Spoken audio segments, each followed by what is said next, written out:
नमस्कार दोस्तों, welcome to my channel motivation traders. कैसे हैं आप लोग? तो दोस्तों, कैसी रही आप लोगों की होली? आई होप सभी ने अच्छे से होली एंजॉय की होगी। तो दोस्तों, आज हम देखते हैं कि आज गोल्ड में हमें क्या सेटअप दिख रहा है। गोल्ड बाय साइड जा सकता है या सेल साइड जा सकता है, तो आज हम प्लान करेंगे अपना। तो चलते स्टार्ट करते हैं हम सबसे पहले 1 आवर का टाइम फ्रेम में। 1 आवर के टाइम फ्रेम में क्या दिखता है हमें? तो दोस्तों, सबसे पहले हम यहाँ पे देखते हैं, हमें एक ट्रेंड लाइन मार्क होती हुई दिख रही है। एक बहुत अच्छे से अगर हम देखेंगे तो एक ट्रेंड लाइन यहाँ पे मार्क हो रही है कि हमने एक ट्रेंड लाइन मार्क कर ली है।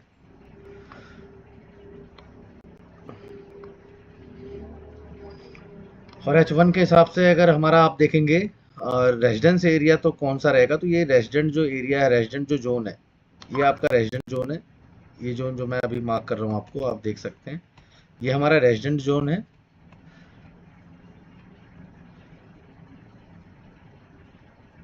और ये सपोर्ट जोन तो यहाँ पे ऑलरेडी मार्क्ड है। तो आज क्या लगता है, गोल्ड हमें कहाँ जाएगा? बाय जाएगा, सेल जाएगा? आपको पता है मिडिल ईस्ट के अंदर युद्ध के हालात हैं, तो फंडामेंटली तो अपसाइड का ही है, क्योंकि गोल्ड एक सेफ एसेट है। तो जितने भी दुनिया भर के इन्वेस्टर्स हैं वो युद्ध के हालात में, और अमेरिका जैसी बहुत बड़ी कंट्री, इजराइल जैसी कंट्री युद्ध में है। मिडिल ईस्ट के अंदर आप देखेंगे यूएई, दुबई, ये सारी कंट्रीज जो है कहीं ना कहीं युद्ध में ही है। तो फंडामेंटली तो अगर देखा जाए तो गोल्ड अपसाइड ही मूव देगा ये, बट अभी देखा जाए पिछले 2-3 दिनों से कोई अच्छा स्ट्रॉन्ग मूव नहीं दिया है। तो आज देखते हैं आज हम गोल्ड का क्या मूव करता है। तो चलते हैं हम एक बार छोटे टाइम फ्रेम में देखते हैं, छोटे टाइम फ्रेम में गोल्ड हमें क्या लगता है। जैसा कि दोस्तों, अगर आप M15 का टाइम फ्रेम मैंने यहाँ पे ओपन किया, आई होप आपको समझ में आ रहा होगा, क्लियरली दिख रहा होगा चार्ट। थोड़ा सा चार्ट को मैंने एडजस्ट कर लिया यहाँ पे।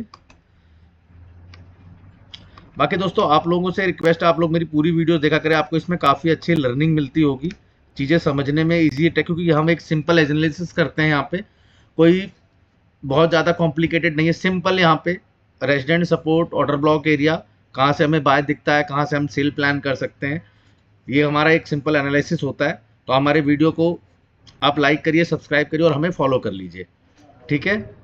तो अभी हमारा जो करंट ये दिख रहा है, अभी M15 के हिसाब से, M15 में देखिए हमारा जो ये सपोर्ट जोन है, ये जो एरिया दिख रहा है हमें, ये रेजिडेंट है, विकल्प सपोर्ट एरिया है। ये रेंज अगर आप देखेंगे, ये 5130 से लेके 5115 की जो रेंज है, इस तरफ देखिए ऑलरेडी पहले ये यहाँ पे मार्केट ने यहाँ इस जोन को मार्केट ने यहाँ पे रेजिडेंट लिया।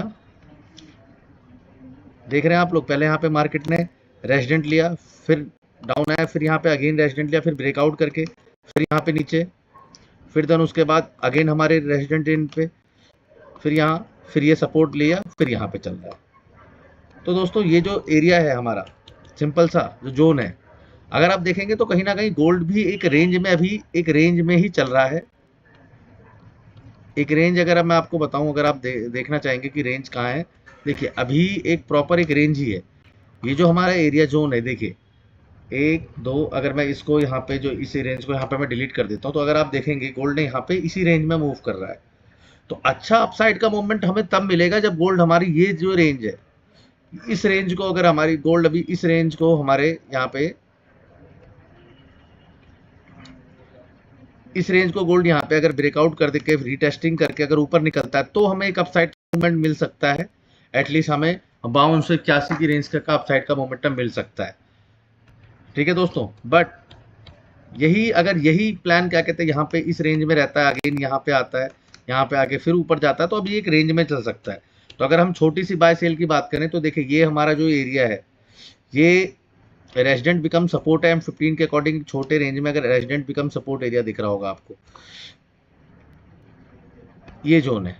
मार्केट अभी यहाँ चल रही है, देखिए मार्केट ने यहाँ पे पहले यहाँ पे इसको देखिए ब्रेकआउट किया, ब्रेकआउट करने के बाद सपोर्ट बनाया, सपोर्ट के बाद अगेन यहाँ पे हमारा जो मेन रेजिडेंट पॉइंट था, रेजिडेंट पॉइंट पे हिट किया, देन उसके बाद नीचे आया, नीचे के बाद इसके ब्रेकआउट करके फिर अगेन यहाँ पे, अगर सेल जाना है इसे, तो यहाँ से ये थोड़ा सा पुल बैक ले सकता है, और पुल बैक में भी जहां तक ले सकता है जो हमारे ये ट्रेंड लाइन जो मैंने आपको बताई थी, अगर इस ट्रेंड लाइन को हमने H1 के हिसाब से मार्क की थी, अगर इस ट्रेंड लाइन को मैं M15 के अकॉर्डिंग मार्क करूंगा तो दोस्तों बहुत अच्छी ट्रेंड लाइन बनेगी। देखिए बहुत अच्छा, ये M15 के हिसाब से भी यही बन रहा है ट्रेंड लाइन, दिख रहा होगा आप लोगों को। ये हमारा ट्रेंड लाइन का जोन है। मैं H1 की ट्रेंड लाइन जो है इसे मैं डिलीट कर देता हूँ। ये देखिए ये हमारी ट्रेंड लाइन थी यहाँ पे, इसको मैं यहाँ पे और एडजस्ट कर सकता हूँ। देख रहे हैं आप लोग, ये यहाँ पे आ गई, अभी बहुत अच्छे से सेट हो गई है। तो यहाँ पे अगर गोल्ड को अगर डाउन जाना है तो गोल्ड का मूवमेंट क्या होगा, गोल्ड यहाँ पे थोड़ा टाइम स्पेंड कर रहा है, 2-3 कैंडल बनाने के बाद हो सकता है यहाँ, फिर उसके बाद ऐसे टाइम स्पेंड करने के बाद अगेन यहाँ पे नीचे आए, टाइम स्पेंड करने के बाद एक ब्रेक डाउन दे, ब्रेक डाउन करने के बाद अगेन यहाँ पे रीटेस्टिंग कर रहे हैं, रीटेस्टिंग करने के बाद फिर टाइम स्पेंड करें, उसके बाद एक इस रेंज में आ सकता है 5085 की रेंज पे। अगर इस रेंज को ब्रेक डाउन कर देता है, इस रेंज का ब्रेक डाउन करने का तो एक हमें अच्छा सा डाउन साइड का मोमेंटम दिख सकता है दोस्तों। तो आई दोस्तों आज की वीडियो से आप लोगों को समझने में आसानी होगी, जिससे आप इजी टेक्निकल एनालिसिस कर सकें। आप लोगों को मेरी वीडियो से थोड़ी सी भी लर्निंग मिलती है तो आप मेरे चैनल को लाइक कर लीजिए, सब्सक्राइब कर लीजिए और फॉलो जरूर कर लीजिए, क्योंकि हम यहाँ पे डेली बेसिस पे गोल्ड का सिंपल टेक्निकल एनालिसिस देते हैं कि गोल्ड में हमें आज की डेट में क्या सेटअप दिख रहा है, तो उसके सेटअप के हिसाब से आप अपनी ट्रेड प्लान कर सकते हैं। बाकी दोस्तों मिलते हैं कल एक नए सेटअप के साथ। धन्यवाद दोस्तों।